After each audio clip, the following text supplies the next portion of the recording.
একটা পাপ যদি কেউ না করে ইনশাল্লাহ সে জান্নাতে যাবে, যতই পাপ করুক না কেন। বাসায় মা বোন যারা আছে অনেকেই দেখা যায় চুল আশ্রয় চিরুনি পরে গেলে বলে আজকে মেহমান আসবে। কি আসবে আজকে? মেহমান আসবে আজকে বললেই শিরক। বাসা থেকে বের হচ্ছেন, আপনার পাঞ্জাবিটা একটু আটকে গেছে, আপনার স্ত্রী বলছে একটু বসে যান, অমঙ্গল হতে পারে, বসেন, বাস মুশরিক, শিরক হয়ে গেল। মুসলিম সমাজে রন্ধ্রে রন্ধ্রে শিরক। এখন রাস্তাঘাটে উঠতে বসতে পেপার পত্রিকা খুললেই শিরক। পেপার খুলবেন রাশিফল, সিংহ রাশি কন্যা রাশি, দিনটা কেমন যাবে বিশ্বাস করলেই মুশরিক হয়ে যাবে।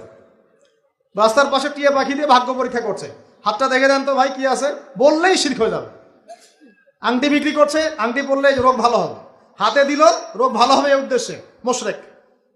হাতে দিয়েছে রোগ ভালো হবে, আমার ডায়াবেটিস ভালো হয়ে যাবে, বিসমিল্লাহ, ব্যাস মুশরিক, নাউজুবিল্লাহ। এই আকীদা নিয়ে পড়লেই মুশরিক। মুসলিম সমাজে অহরহ শিরক আছে। আর আবু জেহেলের যুগে কি ছিল ভাই? আবু জেহেলের যুগে অনেকদিন বলেছি মেজর 5টা সমস্যা ছিল। কয়টা? মেজর 5টা, মাইনর সমস্যা অনেক, মেজর 5টা। এক, আবু জেহেলের যুগের বেশিরভাগ মানুষ শিরক করতো। কি করতো ভাই? লাত, উজ্জা, হবল, মানাত এইসব মূর্তি পূজা করতো।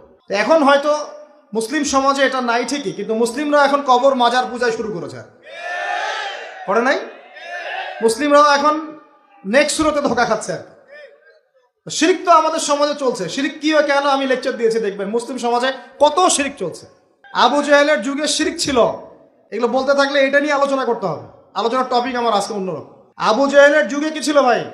শিরক ছিল, সমাজে রন্ধ্রে রন্ধ্রে শিরক ছিল। এখনকার সমাজেও শিরক আছে। তারা লা ইলাহা ইল্লাল্লাহ না পড়ে শিরক করতো, আমরা পড়েও শিরক করি। আল্লাহ পাক আমাদের সবাইকে শিরকের পাপ থেকে হেফাজত করুন বলি আমি।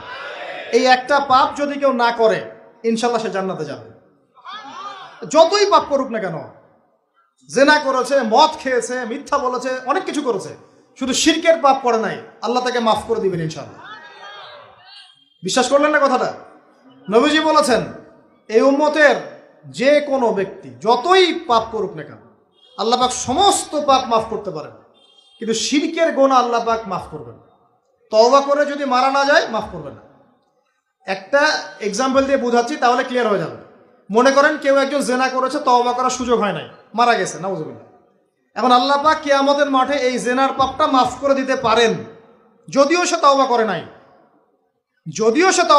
আল্লাহ পাক এই পাপটাও মাফ করতে পারেন।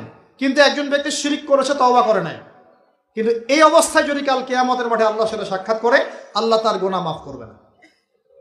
এই শিরক আর অন্য পাপের এই হলো পার্থক্য। তাহলে সবচেয়ে কোন বিষয়টা থেকে আমাদের বেঁচে থাকা উচিত ভাই?